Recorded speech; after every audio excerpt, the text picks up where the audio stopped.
Ingratitude, nom féminin, caractère de celui qui est ingrat, manque de reconnaissance. La connaissance de ce mot vous permettra de bien mieux comprendre la vidéo qui suit. Bonjour tout le monde, bienvenue sur cette vidéo. Vous l'avez probablement vu, ça a fait le tour d'internet.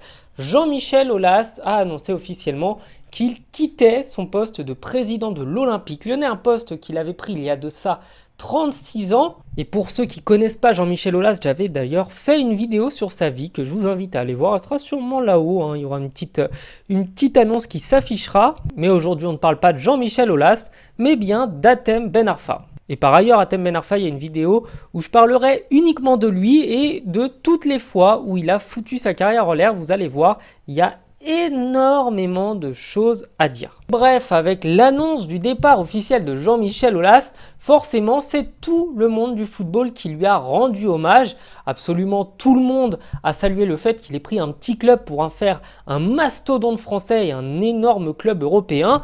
Tout le monde salue évidemment tout ce qu'il a fait pour le football féminin. C'est grâce à Jean-Michel Aulas que des centaines de filles, des milliers, des dizaines de milliers de filles se sont intéressées au sport. C'est d'ailleurs le premier club féminin professionnel qu'il y a eu en France et un des tout premiers au monde. Et en bref, qu'on l'aime ou qu'on le déteste, on doit énormément à Jean-Michel Aulas.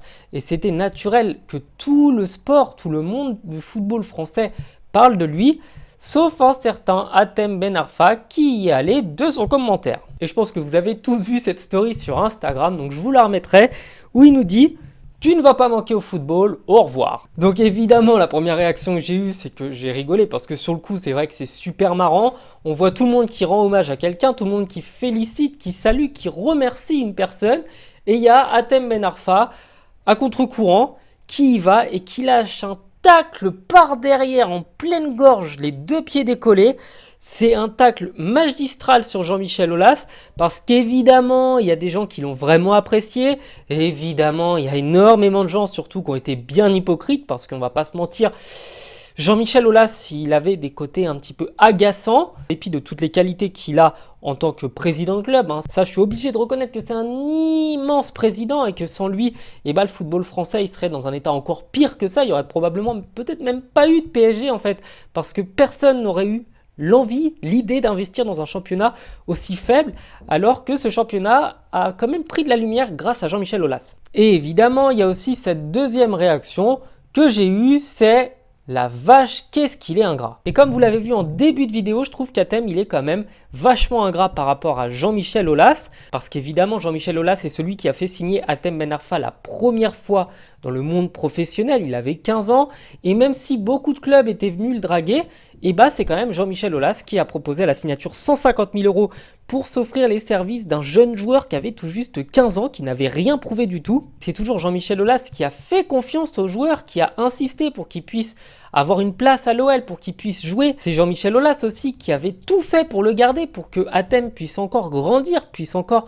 se développer. Je n'oublie pas surtout ce petit passage, donc je vous mettrai que l'image, vous aurez le son, parce que je ne peux pas vous mettre les images, où Hatem Ben Arfa était venu pleurer dans les jupes de Jean-Michel Aulas pour le supplier de lui offrir un poste, de lui offrir une place dans l'équipe, parce qu'à une période, Hatem Ben Arfa était sans club, ses problèmes de comportement, ça vous le verrez dans la vidéo qui sortira, étaient tellement nombreux que plus personne ne voulait de lui, il ne pouvait même plus jouer, et il avait déjà été transféré. Bref, il s'était retrouvé avec une période sans club où il avait pleuré, mais vraiment pleuré, donc je vous mets ça. Vous allez me dire ce que vous en pensez. Président, ma question c'est est-ce que de gagner la Ligue des Champions, c'est toujours votre objectif numéro 1? Et la deuxième chose que j'aimerais vous dire, c'est que de vous féliciter pour le traitement que vous avez accordé à Bruno Genesio. Quand il y avait la turbulence, vous l'avez maintenu et aujourd'hui tout le monde vous donne raison. Donc voilà, je vous dis à bientôt et je vous aime beaucoup. Voilà, bonjour Président. Comme je vous l'ai dit, mes choix sportifs sont Paris, Séville et Lyon. J'ai donné mon accord sportif aux 3 clubs. Actuellement, mes agents finissent de négocier et on attend un accord éventuellement avec vous. Voilà. Et il y a aussi son ancien agent qui a dit qu'il n'avait rarement vu quelqu'un d'aussi ingrat. Donc évidemment, j'ai pas tous les tenants et tous les aboutissants qu'il y avait eu dans la carrière d'Hatem Ben Arfa, mais je suis convaincu que Jean-Michel Aulas a fait énormément et y est pour beaucoup dans la carrière qu'il a eue. Et je trouve ça tellement moche de ne pas savoir garder sa langue dans sa poche. On peut ne pas apprécier quelqu'un, mais il y a une chose qui est essentielle, et c'est valable dans le football, mais c'est valable dans la vie, c'est qu'on ne mord pas la main qui nous nourrit.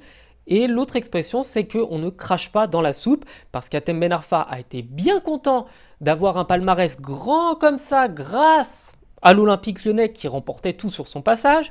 Il est bien content d'avoir pu jouer après à l'OM, qui était un très bon club, parce que son passage à Lyon avait été quand même pas trop mal, mais que voilà, Hatem avait quand même des qualités et s'était quand même fait bien remarquer. Aussi grâce à Lyon qu'Hatem Ben Arfa a pu connaître un petit peu l'équipe de France, parce que s'il n'avait pas joué dans un club de ce niveau-là avant, il n'y aurait peut-être pas eu de sélection pour lui. L'équipe de France a toujours été une équipe très exigeante. Et la dernière chose, c'est que quand on vient supplier quelqu'un pour retrouver du travail avec lui, que cette personne, lorsqu'il croise Hatem Ben Arfa, a toujours été gentil, a toujours eu un bon comportement devant les caméras, ou même quand il n'y avait pas les caméras, a toujours été sympathique, et qu'Hatem, dans le même temps, a toujours eu un comportement un petit peu déplacé par rapport à lui, et je trouve ça vraiment pas bien, vraiment limite. Donc Hatem Ben Arfa est ingrat envers Jean-Michel Aulas. On doit beaucoup à Jean-Michel Aulas, même si on l'apprécie pas. Ça, je rentre pas dans les détails, mais sur le coup, c'était marrant, mais pas venant d'Hatem Ben Arfa en fait. C'est pas la personne qui a le droit de venir lancer un tacle sur lui. Si ça avait été un joueur stéphanois à la rigueur, j'aurais pu comprendre, mais pas quand c'est une personne qui vous a donné votre première chance dans le monde professionnel, pas une personne à qui vous devez votre carrière en fait. Enfin voilà, cette vidéo elle est terminée. Dites-moi ce que vous en avez pensé. Dites-moi si Hatem Ben Arfa est vraiment ingrat ou si c'était juste marrant. Je vous souhaite de passer une bonne soirée. Je vous dis à bientôt sur la chaîne. Ciao.